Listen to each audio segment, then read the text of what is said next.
Сәлеметсіздерме оқушылар, бүгін Қазақстан тарих пәнінен өтетін сабақтың тақырыбы Қазақстандағы моңғол шапқыншылығы. Оқушылар, бізге осы тақырып 2 сағатқа берілген. Бүгін бірінші сабағын өтеміз. Дәптеріңізді ашып, бүгінгі сабақтың тақырыбын жазып алыңыздар. Зерттеу сұрағы: неліктен Шыңғыс хан әскерлері Отырарды 6 ай бойы жаулай алмады? Сабақтың мақсаты: деректерден моңғолдардың Орталық Азияны жаулап алуының негізгі себебін анықтау, Отырарды қорғаудағы қала халқының ерлігіне баға беру.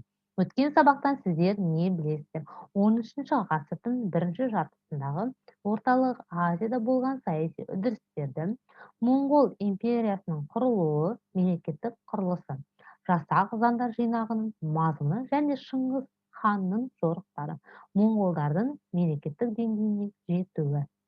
Оқушылар ең алдымен білімнің сайтын пайдаланып, Қазақстандағы моңғол шапқыншылығына байланысты бейнематериал көретін боласыздар.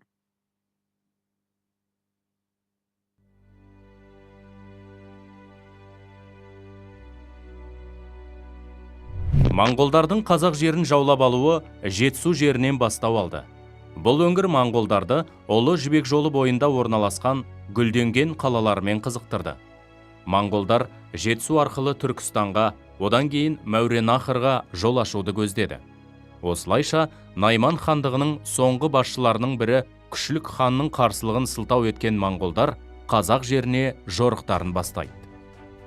Шыңғыс хан қарамағындағы Омар Қожа Отырари, Жамал Марағи сынды керуен басшылары бастаған мұсылман саудагерлерді Орта Азияға аттандырады.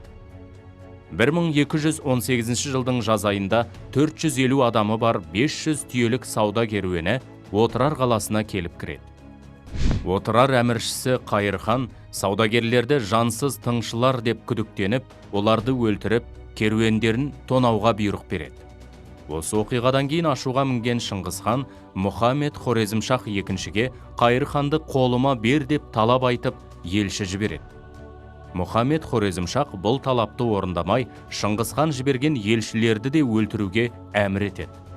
Бұл оқиға екі ел арасындағы жағдайды ушықтырып, Шыңғыс ханның Хорезмге қарсы соғыс ашуына әсер етеді.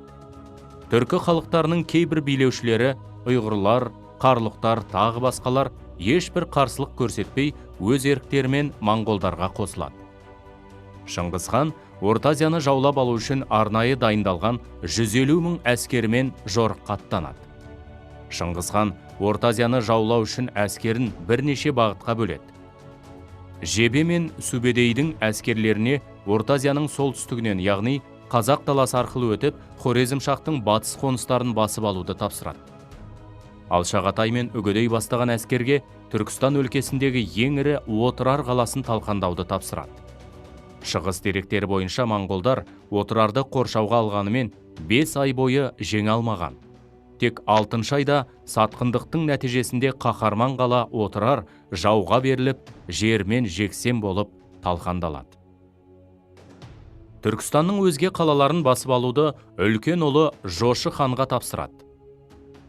Сығанақ, Ашнас, Баршынкент қалалары да қанша қарсылық көрсеткенімен, ақырында жеңіліс тауып толық қирайды.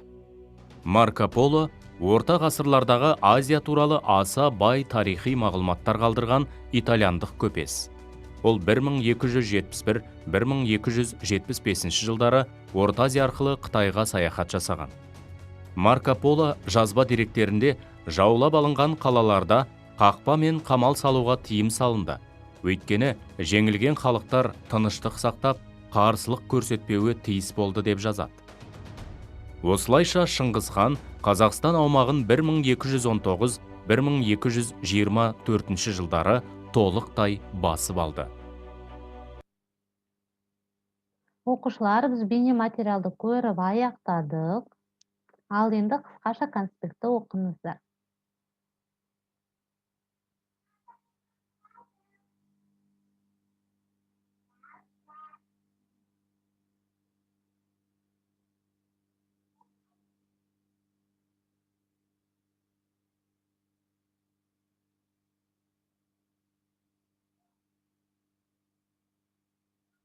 Окуучулар, эгер кыскача конспектти окуп болсаңыздар, тапсырма орындайт. Биринчи тапсырма сәйкестендирүү.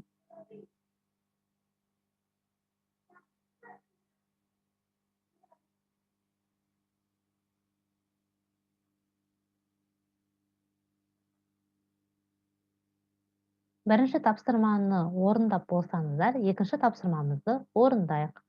Экинчи тапсырма берилген акпаратка катышы бар тулганы аныктап, сүрөтүн орналаштырыңыздар.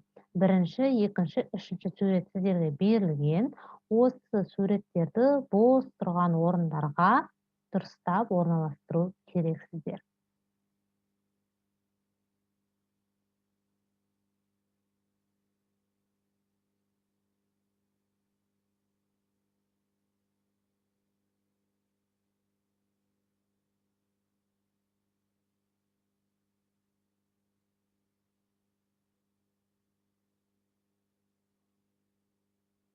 Окуучулар, эгер сиздер тапсырмаларды орундап болсаңыздар, бүгүнкү биздин сабак аякталды.